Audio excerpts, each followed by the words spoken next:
Hi, I'm Anna and I'm going to teach you how to manage your IoT devices in Mapify.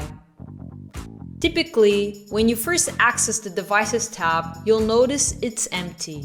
In Mapify, each device communicates data through a data feed. Therefore, there's a direct link between devices and data feeds. Let's start by creating a new data feed. For this example, we'll use air quality sensor data from Barcelona's Open Data API. This API provides data points from various sensors across the city. Simply paste the API endpoint here and let's set it to refresh every 30 seconds. Click Get Sample to confirm its functionality. As the data appears, we're all set. Now, in terms of the schema, if we have an array of sensor data, such as in this message, we can split each array element into separate data feed messages, allowing individual processing of data from each sensor.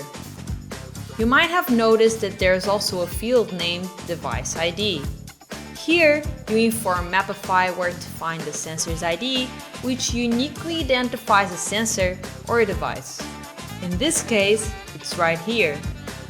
To simplify, we'll use the James Path expression helper.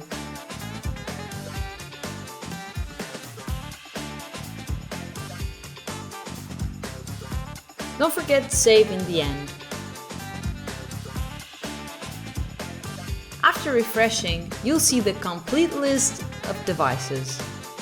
Every 30 seconds, Mapify reads the data coming from the data feed and detects all the different devices which are reporting air quality data. There's also a way to add devices manually by clicking the Add button. Here's an example.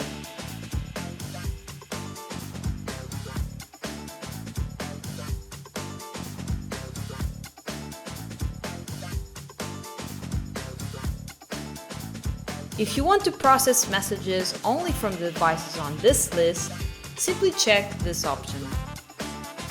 You can create workflows tied to the data feed you just created. These workflows can be set up according to a particular system event, such as device disconnecting or connecting. For instance, when air quality sensor disconnects.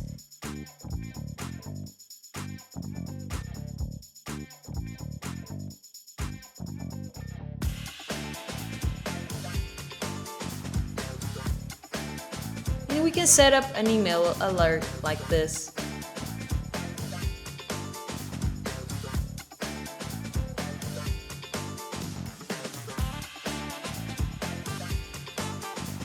Wondering how to define when an alert is triggered? Head back to the air quality data feed and specify that if a sensor hasn't sent data for 5 minutes, trigger an event message. A similar workflow can be established for when the device reconnects.